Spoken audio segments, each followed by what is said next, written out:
দূর দূর, হঠাৎ করে কেন যে এত চুল ঝরছে বুঝতেই পারছি না। কতদিন হয়ে গেল চুল ওঠা আর থামছেই না। না, এমন হতে থাকলে তো মাথায় টাক পড়ে যাবে। না না না, আজ রাজবৈদ্যের কাছে পরামর্শ নিতে হবে। কি ব্যাপার মহারাজ, আজ আপনাকে এমন চিন্তিত দেখাচ্ছে কেন?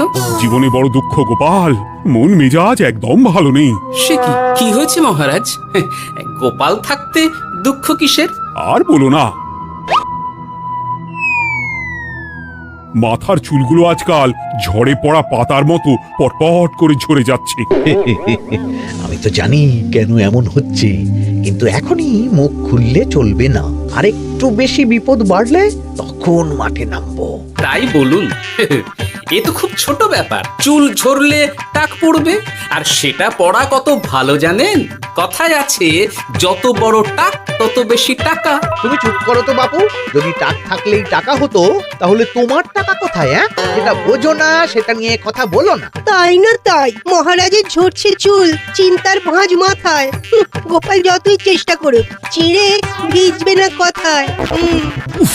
তোমরা সকলে থামো তো দেখি। ও রাজবৈদ্য, তুমি এর কিছু উপায় বলো।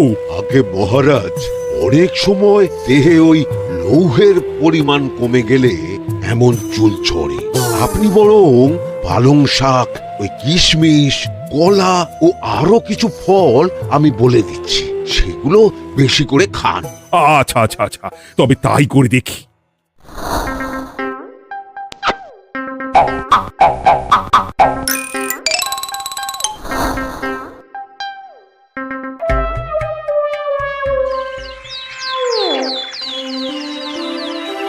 ও রাজবৈদ্য, তোমার কথা মতো শাক পাতা ফলমূল সবই তো খেলাম, চুল ঝরা বন্ধ তো হলোই না।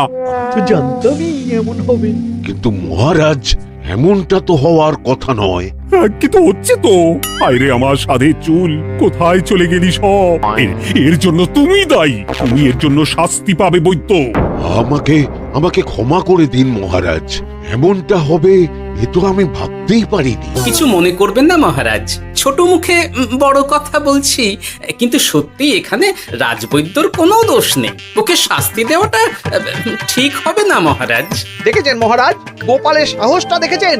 আপনার মুখের উপর কথা বলছে। তা বলি, তুমি যখন এতই বোঝো, তাহলে নিজেই একটা আস্ত লোহা খেয়ে দেখো না, তোমার মাথায় চুল গজাচ্ছে কিনা। ঠিকই আছে, এসব মূর্খের মতো কথা কেবল আপনার থেকেই আশা করা যায় মন্ত্রী মশাই। মহারাজ, আপনি বিচক্ষণ মানুষ, আমার শুধু অনুরোধ, আরেকবার ভেবে দেখবেন। ঠিক আছে, রাজবৈদ্যকে আমি শাস্তি দেব না, কিন্তু সকলের জন্য আমার একটা ঘোষণা আছে। কি ঘোষণা? আমার এই কঠিন সমস্যা যে দূর করে দিতে পারবে, তাকে আমি বিশেষ পুরস্কারে ভূষিত করব। এই তো পেয়েছি, এই সুযোগ কোনোভাবেই হাতছাড়া করা চলবে না। এবারের সমস্যাটা সত্যি বেশ কঠিন। কি করলে যে মহারাজের চুল পড়া বন্ধ হবে সেই উপায় মাথাতেই আসছে না। হঠাৎ করে কেন যে এমন হলো কে জানে।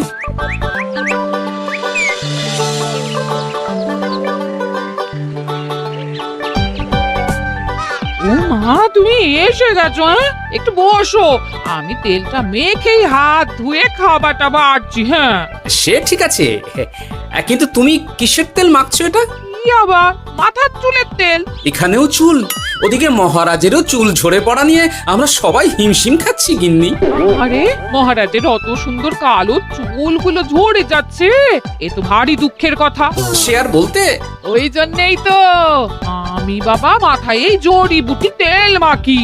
এতে চুলের গোড়া শক্ত করে, চুলকে ভালো রাখে, নতুন চুল গজায় সব। হ্যাঁ।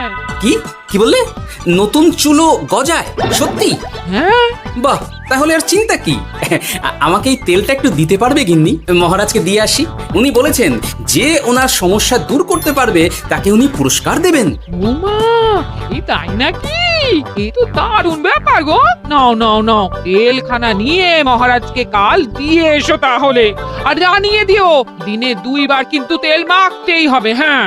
আচ্ছা ঠিক আছে।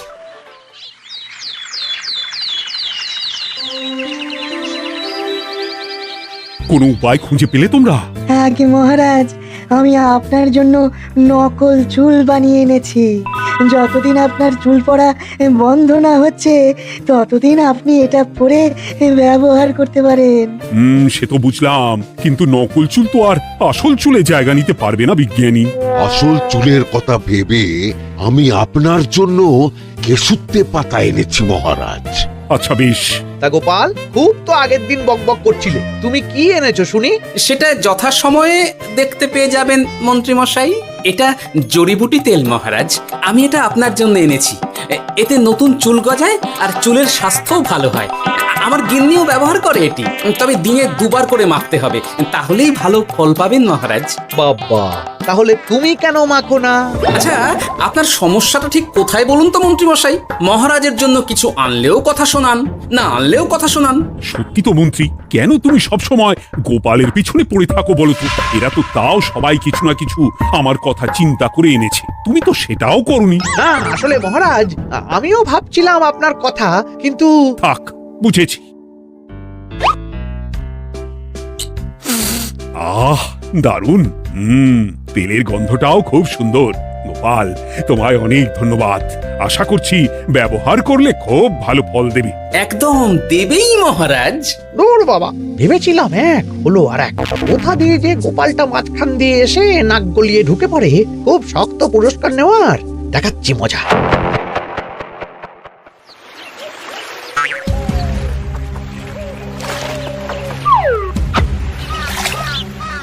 এবারে গোপালের তেল দিয়েই সব কিছু তোলপাড় করব।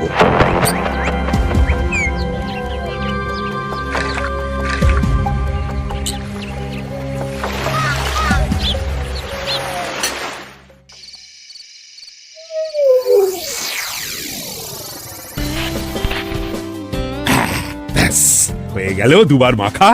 গোপাল বলেছিল এতেই ভালো ফল পাবো, কিন্তু এখন মাখার পর মাথাটা কেমন জ্বালা জ্বালা করছে মনে হচ্ছে। হয়তো নতুন চুল গজাবে বলে এমন হচ্ছে, কাল সকালে বোঝা যাবে। এতক্ষণে বোধ হয় ছোট ছোট চুল গজিয়েই গেছে। কি এটা চুল গজানোর তেল ছিল নাকি পড়ে যাওয়ার?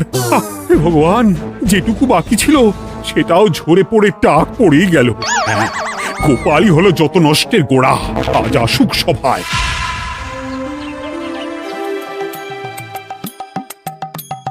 এই যে এখন এলেন উনি। ও কি মহারাজ, আপনি এমন কাপড় মাথায় জড়িয়ে বসে আছেন কেন? তুমি আর এমন প্রশ্ন জিজ্ঞাসা করো না গোপাল, তোমার দয়াতেই মহারাজের এমন অবস্থা।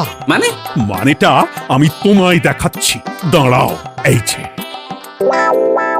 গোপালের দেওয়া তেল মেখেই আমার এমন হয়েছে, আর তার জন্য আমি তোমাকে কোনোদিনও ক্ষমা করব না গোপাল। বিশ্বাস করুন মহারাজ, আমার গিন্নিও মাকে এই তেল, কিন্তু এমন কিছু তো এখনো পর্যন্ত ঘটেনি। আমি আর কিচ্ছু শুনতে চাই না। আমার মাথা ভর্তি চুল আমি ফেরত চাই। যতদিন না আমার মাথার সব চুল ফিরে আসছে ততদিন আমি তোমার মুখও দেখতে চাই না। মহারাজ, আপনার কোনো চিন্তা নেই, আমি তো আছি। এবার এই সমস্যার একটা সমাধান আমি করেই ছাড়বো। কি ব্যাপার, মন্ত্রী মশাই এত লাফাচ্ছে কেন? এসবের পেছনে আবার ওনার হাত নেই তো? না, ব্যাপারটা পরে দেখতে হচ্ছে।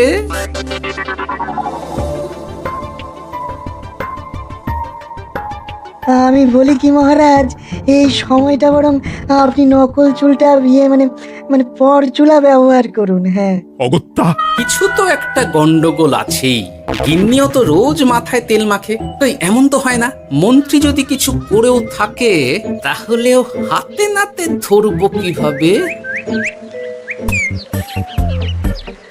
ও কি গো গোপাল দাদু, এখন এই সময় তুমি রাজসভা ছেড়ে এখানে? তোদের দাদু আর রাজসভায় যাবে না রে?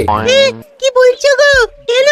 আর কেন, বিনা দোষে এমন শাস্তি। তোমায় শাস্তি দিয়েছে? তুমি শুধু বলো কে তোমার সাথে কি করেছে, বাকিটা আমরা বুঝে নিচ্ছি।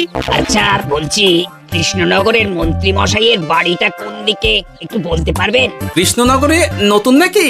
আগে তো আপনাকে কখনো দেখেছি বলে মনে পড়ছে না। হ্যাঁ, আমি এখানে থাকি না, আমি এখানে আমার কাজে এসেছি, তাই মন্ত্রী মশাইয়ের বাড়ির ঠিকানাটা যদি একটু বলে দেন। নিশ্চয়ই, এই পথ দিয়ে সোজা চলে যান, তারপর কিছুটা ডান দিকে গেলেই পেয়ে যাবেন। আচ্ছা, অনেক ধন্যবাদ। ভিন গাঁয়ের লোক মন্ত্রী মশাইয়ের বাড়িতে? ব্যাপারটা বেশ সন্দেহজনক লাগছে। এই এই গুলটে ন্যাপলা, তোরা তোরা দুজন একটু আড়াল থেকে দেখতো লোকটা মন্ত্রী মশাইয়ের বাড়িতে ঠিক কি জন্য এসেছে, তারপর আমায় খবর দিস। ঠিক আছে গোপাল দাদু। তোমার আবার এখানে আসার কি দরকার ছিল? আমি তো বলেছি যে আমি ঠিক গিয়ে তোমার পাওনা গন্ডা মিটিয়ে দেবো। মিটিয়ে দেবে? কতদিন হয়ে গেছে জানেন? দেখো, হয় আমার কীটনাশক আর সার সব ফিরিয়ে দিন, নয়তো আমার জিনিসের দাম মিটিয়ে দিন। কীটনাশক, সার আর কি করে ফেরত দেবো বলো? ও তো সব পুকুরের জলে মিশে গেছে। ওসব আমি জানি না, আমার পাওনা গন্ডা মিটিয়ে দিন, ব্যাস। চল চল, এখনই তাহলে গোপাল দাদুকে গিয়ে সব জানাই। চল চল। দাদু, ও গোপাল দাদু। তোরা এসে গেছিস? আয় আয় আয় আয় আয়। মন্ত্রী মশাইয়ের মুখ থেকে অনেক খবর পেলাম। তাই নাকি? কি শুনি? মন্ত্রী মশাই ওই লোকটার কাছ থেকে অনেক কীটনাশক সার নিয়েছে, কিন্তু এখনো জিনিসের দাম মেটায়নি। হ্যাঁ, ওই জন্যই তো মন্ত্রী মশাইয়ের উপর লোকটা খুব লেগেছিল, হুমকিও দিয়েছে 1 সপ্তাহের মধ্যে জিনিসের দাম সব মিটিয়ে দিতে হবে। তাই নাকি? কিন্তু কীটনাশক সার নিয়ে মন্ত্রী মশাই কি করবে? সেটা তো বলতে পারবো না দাদু। তবে হ্যাঁ, মন্ত্রী মশাই ওই লোকটাকে বলছিল যে ওই সব কীটনাশক সার পুকুরের জলে মিশে গেছে। কি বললি? পুকুরের জলে? আচ্ছা, এবার দুয়ে দুয়ে 4 করা গেল। অনেক ধন্যবাদ রে তোদের। বল বল, তোরা কি খাবি? কিচ্ছু লাগবে না গোপাল দাদু, তবে ভোলা বয়ের আর মিষ্টি খাওয়ালে। আচ্ছা আচ্ছা। কি করে যে মহারাজকে আসল ব্যাপারটা বোঝাই, কিছু তো একটা উপায় বের করতেই হবে। তা বলি বাবা, রাজসভায় যেতে হবে না বলে কি সারাদিন এইভাবেই শয়নে শয়নে দিন কাটাবেন বাবা? হ্যাঁ, উপায় পেয়ে গেছি। বুঝলে গিন্নি, আমাকে একটা জায়গায় যেতে হবে, বুঝলে? তারপর ওখানে যদি কাজ হয় তাহলে আগামীকাল রাজসভায় আমি যাব। কিন্তু তুমি যে বলেছিলে তোমার এখন ছুটি। হ্যাঁ, কি আর করি বলো, গুরুত্বপূর্ণ একটা কাজ, তাই যেতেই হবে। আচ্ছা যাও। কই গো বিজ্ঞানী? আরে গোপাল যে, বলো। এই এই যে বিজ্ঞানী, একটা বিশেষ দরকারে তোমার কাছে এলাম, বুঝলে? হ্যাঁ, বলোই না। আচ্ছা, এই দূষিত জলকে কিভাবে আবার পরিশুদ্ধ করে বলতে পারবে? কেন পারবো না? জলের মধ্যে একটু চুন আর ফটকিরি দিয়ে দিলেই জল আবার দূষণমুক্ত হয়ে যাবে। তবে ওগুলো দেওয়ার পর কিছুদিন সেই জলকে ব্যবহার করা বন্ধ রাখতে হয়। হ্যাঁ। আচ্ছা আচ্ছা, অনেক ধন্যবাদ। আসি তাহলে, হ্যাঁ?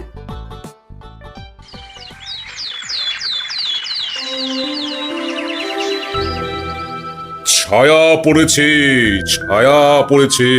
আমি বেশ বুঝতে পারছি তার ছায়া পড়েছে এখানে। কার ছায়া পড়েছে? আজকাল তোর মাথা থেকে অনেক চুল ঝরে পড়ছে, তাই না? আগে হ্যাঁ সাধু বাবা, আপনি একদম ঠিক কথা বলেছেন। ও বাবা, এই আবার কোথা থেকে উদয় হলো? আরে আমি একা গিয়ে সেই স্নানের পুকুর পরিদর্শন করতে চাই। যথা আজ্ঞা বাবা।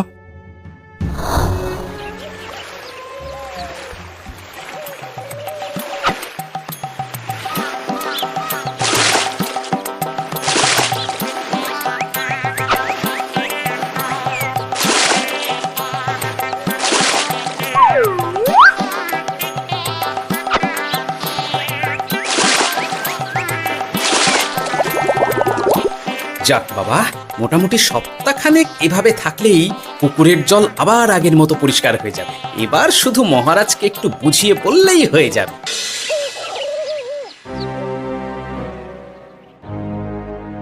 কি বুঝলেন সাধু বাবা? আমার অনুমানটাই ঠিক ছিল। পুকুরের জলে কালো ছায়া পড়েছে, কুদৃষ্টি পড়েছে, তাই এমন হচ্ছে। সে কি? কি কালো ছায়া? যত সব বাজে কথা। জল দূষণ করলাম আমি, আর দোষ পড়ছে কালো ছায়ার উপর। তাহলে এখন কি হবে? চিন্তার কোনো কারণ নেই। আমি মন্ত্রপুত ভস্য ছড়িয়ে দিয়েছি। 1 সপ্তাহ ওই পুকুরের জল স্পর্শ তো দূর, পুকুরের কাছেও যাওয়া নিষেধ। তাহলে আমার মোহরের কি হবে? যথা আজ্ঞা সাধু বাবা। ও কি, তাহলে মহারাজ এতদিন স্নান করবেন কোথায়? সে কথা কাউকে চিন্তা করতে হবে না। মহারাজের ওপরে কালো ছায়া পড়া জল পড়েছে, তাই আগে সেটা শোধন করতে হবে। আমাকে তাহলে কি করতে হবে সাধু বাবা? আমার শিষ্য গোপাল আমাকে আগেই এই বিষয় জানিয়েছিল। আমি তার হাত দিয়েই তোর স্নানের জল পাঠিয়ে দেব। তাই আগামী 1 সপ্তাহ সেই জল দিয়েই তোকে স্নান করতে হবে। কি গোপাল? দেখছো তো মন্ত্রী, গোপাল আমাকে কত ভালোবাসে। আমি ওকে কত কথা শোনালাম, কিন্তু না না না না, কাল থেকেই আমি আবার গোপালকে রাজসভায় ডেকে আনবো। আমি আসছি, আমার কাজ হয়ে গেছে। আর হ্যাঁ, তোর স্নানের পুকুরের চারিদিকে প্রহরীর বন্দোবস্ত কর। কাক পক্ষীও যেন ওখানে প্রবেশ করতে না পারে। আচ্ছা বাবা, আচ্ছা।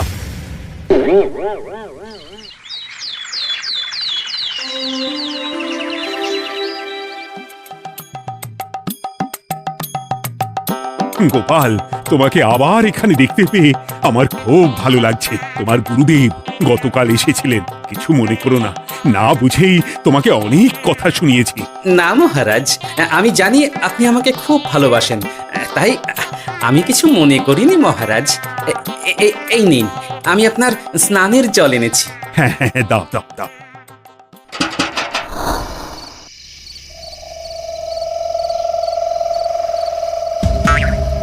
ও বাবা, পুকুরের কাছে যে গিয়ে দেখবো সে উপায় নেই। চারপাশে প্রহরীতে ভর্তি, তাহলে কি সত্যি সত্যি কালো ছায়া পড়েছে? ভালোই হলো, পাওনাদারকে বলে দেবো কীটনাশকটা জালি ছিল। হি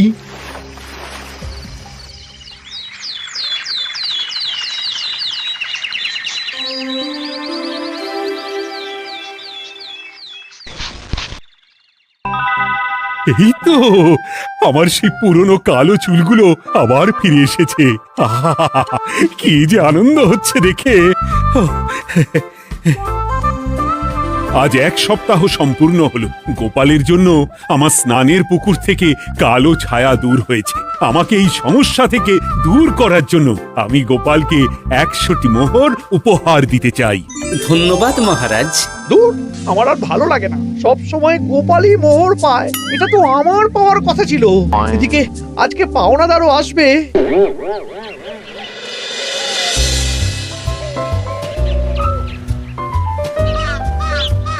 গোপাল দাদু, ওই লোকটা এসে গেছে। আচ্ছা, আসছি। এটা তো মন্ত্রীর বাড়ির দিকে রাস্তা। আমরা তাহলে ওদিকে কেন যাচ্ছি গোপাল? আপনার পুকুরের আসল রহস্যটা কি সেটা আপনি জানবেন না মহারাজ? মানে? নিজের চোখেই দেখুন, তাহলে বুঝতে পারবেন। আর একটু সময় দাও আমায় ভাই, এমনিতেও তোমার কীটনাশক কোনো কাজের নয়। কি এখন এসব কথা? আর একদিনও সময় দিতে পারছি না। একটু বোঝো, একটু। সব আমি মহারাজের পুকুরের জলে মিশিয়ে দিয়েছি। মন্ত্রী, তুমি তাহলে সেই কালো ছায়া? মহারাজ, আপনার পর্দা ফাঁস হয়ে গেছে মন্ত্রী মশাই। তুমি তাহলে সবটা জানতে? একদম প্রথম থেকে।